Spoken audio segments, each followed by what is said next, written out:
नमस्ते दोस्तों। मेरी नज़र से देखो तो यारों का स्वागत है। हिंदुस्तानी फिल्म संगीत के दुनिया में कुछ आवाज़ें ऐसी होती है जो शोहरत से ज़्यादा शराफत और शोर से ज़्यादा सुकून की पहचान बन जाती है। आज हम बात कर रहे हैं ऐसी एक खामोश लेकिन बेहद असरदार आवाज़ की, सुमन कल्याणपुर। आज 28 जनवरी है। आज उनका जन्मदिन है। ये मौका है उस गायिका को याद करने का जिनकी आवाज़ ने लता मंगेशकर के दौर में एक अलग पहचान बना दी। बिना किसी विवाद, बिना किसी दिखावे के ये वीडियो सिर्फ एक जीवन परिचय नहीं है, बल्कि किस्सों, यादों और उन नगमों की कहानी है जिनमें सुमन जी की आवाज़ आज भी जिंदा है। सुमन कल्याणपुर का जन्म 28 जनवरी 1937 को ब्रिटिश इंडिया के ढाका शहर में हुआ। सुमन हिमाड़ी के रूप में हुआ। उनके पिता शंकरराव हिमाड़ी कर्नाटक के उडुपी जिले के हिमाड़ी गांव से ताल्लुक़ रखते हैं। वे एक प्रतिष्ठित सारस्वत ब्राह्मण परिवार से थे। सुमन जी को बचपन से ही चित्रकला और संगीत से गहरी दिलचस्पी थी। सुमन कल्याणपुर जी 6 संतानों में से एक थी। उनके पिता 1942 में ढाका से तबादला लेकर मुंबई आए। परिवार में कला और संगीत रग-रग में मौजूदगी थी, लेकिन शोहरत की चाह कभी नहीं रही। पढ़ाई पूरी करने के बाद उन्होंने मुंबई के सेंट कोलंबो हाई स्कूल में शिक्षा ग्रहण की और आगे की पढ़ाई जेजेस स्कूल ऑफ आर्ट्स में पेंटिंग की पढ़ाई शुरू की। इसी दौरान संगीत भी उनके धीरे धीरे रचने बसने लगा। पुणे की प्रभात फिल्म से संगीत निर्देशक और पारिवारिक मित्र पंडित केशवराव भोले से उन्होंने शास्त्रीय गायन की तालीम ली। सुमन जी के अनुसार शुरुआत में गायन उनके लिए एक शौक़ था, लेकिन वक्त के साथ ये शौक़ जुनून में बदल गया। आगे चलकर उन्होंने उस्ताद खान अब्दुल रहमान खान और मास्टर जी नवरंग से बाकायदा शिक्षा हासिल की। उनके परिवार का माहौल भी कला और संगीत से भरा हुआ था। उनकी छोटी बहन श्यामा हेमाड़ी भी एक गायिका थी। सुमन जी खुद कहती है, घर में सबको कला और संगीत से लगाव था, लेकिन सार्वजनिक मंच पर गाने की इजाज़त नहीं थी। उन्होंने 1952 में ऑल इंडिया रेडियो में गाने का प्रस्ताव ठुकरा नहीं सकी। यह उनकी पहली सार्वजनिक प्रस्तुति थी। ऑल इंडिया रेडियो के बाद उन्हें मराठी फिल्म शुक्राची चांदनी 1953 में गाने का मौका मिला। इसी फिल्म के गीत सुनकर अभिनेता निर्देशक शेख मुख्तार इतने मुतासिर हुए कि उन्होंने अपनी फिल्म मंगूक के लिए उनसे 3 गाने गवाए। हालांकि बाद में कुछ वजह से संगीतकार बदल गए और ओपी नैयर ने मोहम्मद शफ़ी की जगह ली और नतीजा ये हुआ कि उन 3 गीतों में से सिर्फ एक लोरी, कोई पुकारे धीरे से तुझे, फिल्म में शामिल की गई। इस तरह 1954 में रिलीज़ हुई फिल्म मंगूक के साथ सुमन फिल्मों में कदम रखा। मंगूक के बाद नौशाद के निर्देशन में फिल्म दरवाज़ा के लिए 5 गीत गाए। फिल्म दरवाज़ा पहले रिलीज़ हुई, इसलिए सुमन कल्याणपुर को यह पहली फिल्म मानी जाती है। ओपिनियर के लोकप्रिय समूह में मोहब्बत कर लो जी भर लो, आर पार से, जो मोहम्मद रफ़ी और गीता दत्त के साथ किस्सा लिया। सुमन जी के मुताबिक इस गीत में उन्होंने कुछ एकल पंक्तियाँ भी गाई और बाकी किस्सा सब कोरेस का था। दिलचस्प बात यह है कि ओपी नैयर के साथ उनका एक एकलौता गीत रहा। फिल्म दरवाज़ा में ही सुमन का जी का युगल गीत तलत महमूद के साथ रिकॉर्ड हुआ। तलत साहब ने एक संगीत कार्यक्रम में सुमन जी को गाते हुए सुना था और उनकी गाय से इतने मुतासिर हुए कि एक नए गायिका होते हुए भी उन्होंने उनके साथ गाने के लिए हामी भर दी। यही वो लम्हा था कि फिल्म इंडस्ट्री की नज़रें सुमन कल्याणपुर पर पड़ी। शास्त्रीय आधार वाले उनके गीत मनमोहन मन में, मेरे संग गा गुनगुना उनकी गायकी की गहराई और रियाज का सबूत है। सुमन जी ने फिल्मों में प्लेबैक सिंगिंग की शुरुआत 1950 के दशक में की। उस दौर में लता मंगेशकर, आशा भोसले और गीता दत्त जैसे दिग्गज गायिका पहले से ही मौजूद थे। ऐसे माहौल में अपनी जगह बनाना आसान नहीं था, लेकिन सुमन जी ने कभी शिकायत नहीं की। वो चुपचाप गाती रही और बेहतरीन गाती रही। उनकी आवाज़ संगीतकारों को इसलिए पसंद आई, वो मुश्किल सुरों को भी बेहद सहजता से निभा लेती थी। उस दौर में जब लता जी की तारीख नहीं मिल पाती थी, तब रिकॉर्ड के लिए अक्सर सुमन जी को बुलाया जाता था। यही से उनकी आवाज़ इंडस्ट्री के लिए भरोसेमंद विकल्प बन गए। सुमन जी और लता जी ने साथ में भी गाया है। हेमंत कुमार के संगीत निर्देशन में गीत नशे में हम नशे में तुम दोनों का आवाज़ों का एक नायाब संगम है। इसमें लता जी की आवाज़ कौन सी और सुमन जी की कौन सी, ये बताना बहुत मुश्किल है।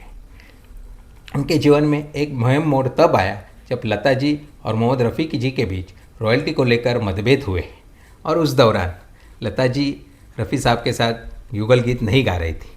उसी वक्त सुमन जी को रफ़ी साहब के साथ ढेरों गीत गाने के लिए एक मौका मिला और वो सब सुपरहिट साबित हुए। उन्होंने खयाम जी के लिए पर्वतों के पैरों पर शाम का बसेरा है, ठहरिए होश में आओ तो चले जाइएगा, रोशन जी के लिए चुरा लेना तुमको ये मौसम सुहाना, यूं ही दिल ने चाहता रोना रुलाना, गरजत बरसत सावन आयो रे, और रहे ना रहे हम महका करेंगे जैसे गीत गाए।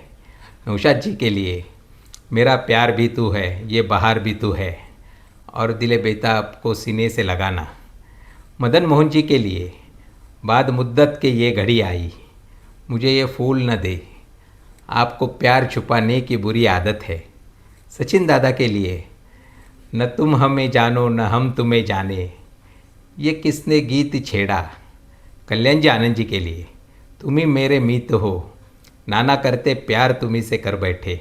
शंकर जयकिशन के लिए आजकल तेरे मेरे प्यार के चर्चे हर ज़बान पर, दिल एक मंदिर है, तुझे देखा तुझे पूजा तुझे चाहा सनम, छोटी सी मुलाकात प्यार बन गई, तुझे प्यार करते हैं करते रहेंगे, इतना है मुझे प्यार तुमसे, तुमने पुकारा और हम चले आए, अजूह ना आए बालमा, अगर तेरी जलवा नुमाई ना होती। लक्ष्मीकांत प्यारेलाल जी के लिए रात सुहानी जाग रही है, तुमसे ओ हसीना कभी मोहब्बत न मैंने करनी थी, चांद चली जाए जिया नहीं जाए, न जाने कैसे पल में बदल जाते हैं, ज़िंदगी इम्तिहान लेती है। रवि जी के लिए ये मौसम रंगीन समा, रॉबिन बैनर्जी के लिए तुम जो आओ तो प्यार आ जाए, सोनी कोमी के लिए दिल ने फिर याद किया, जानी बाबू के लिए मेरे महबूब ना जा आज की रात ना जा। लेकिन अफसोस सुमन जी का करियर लगातार लता जी की तुलना भेंट चढ़ता रहा। इस तुलना ने उन्हें फ़ायदे से ज़्यादा नुकसान पहुंचाया। संगीतकार उनकी आवाज़ पसंद करते थे, लेकिन माहौल ऐसा बना दिया गया था कि उन्हें खुलकर मौका देना आसान नहीं था। 1965 की फिल्म गज़ल का मशहूर गीत उनसे नजरें मिली और हिजाब आ गया पहले लता जी और सुमन कल्याणपुर के आवाज़ में रिकॉर्ड किया गया था, लेकिन बाद में यह गीत मीनू पुरुषोत्तम के साथ रिलीज़ किया गया और फिल्म से सुमन जी की आवाज़ हटा दी गई। यह हिस्सा है। कहा जाता है उस दौर में कई संगीत निर्देशकों को खुले या छुपे तौर पर दबाव दिया जाता था, सुमन जी को गीत नहीं दिया जाए। मजबूरियाँ ऐसी थी, चाहकर भी कई संगीतकार कुछ नहीं कर पाते थे। इसके बावजूद सुमन जी ने हिंदी सिनेमा में करीब 171 फिल्मों में 900 से अधिक गीत गाए और 1960 के दशक में मोहम्मद रफ़ी के साथ 140 युगल गीत रिकॉर्ड किए। ये दिलचस्प तथ्य यह भी है, HMV ने जारी किए एक 50 गीतों के एल्बम में सबसे ज़्यादा गीत सुमन जी के थे, लेकिन तस्वीर उनकी कैसेट पर छिपी नहीं। उन्होंने एक सादा और संतुलित जीवन जिया।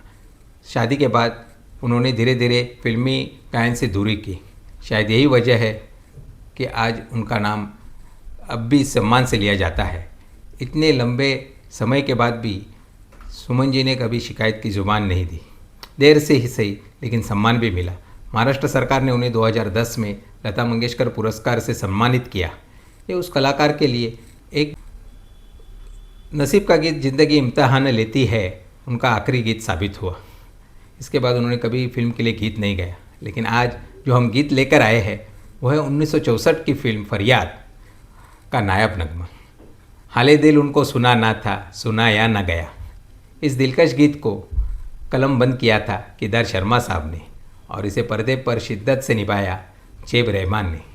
संगीत दिया था उस खामोश जादूगर के मालिक। आज जो हम गीत लेकर आए हैं वह है 1964 की फिल्म फरियाद का नायब नगमा।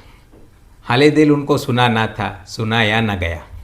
इस दिलकश गीत को कलम बंद किया था केदार शर्मा साहब ने और इसे पर्दे पर शिद्दत से निभाया जेब रहमान ने। संगीत दिया था उस खामोश जादूगर के मालिक स्नेहल भाटकर को, वही स्नेहल भाटकर जो हमारी याद आएगी जैसे गीत को दर्द के सुरों में ढाला था।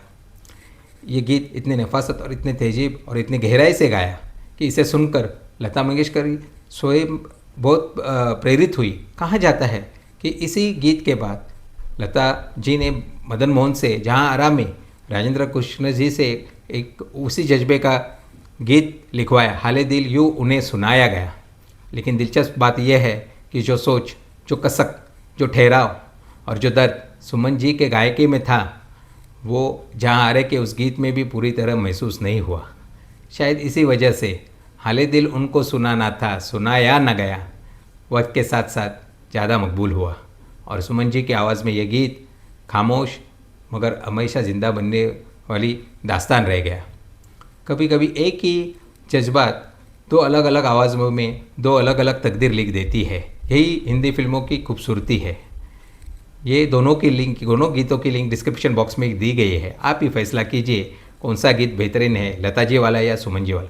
आज हम जब पीछे मुड़कर देखते हैं तो महसूस होता है कि सुमन जी एक विकल्प नहीं थी, बल्कि अपने आप में एक मुकम्मल आवाज़, एक मुकम्मल सफ़र थी। आज उनके जन्मदिन पर बस इतना ही कहना चाहेंगे, कुछ आवाज़ें नाम की मोहताज नहीं होती, वो दूल्हे में उतर पर अपनी पहचान बनाती है।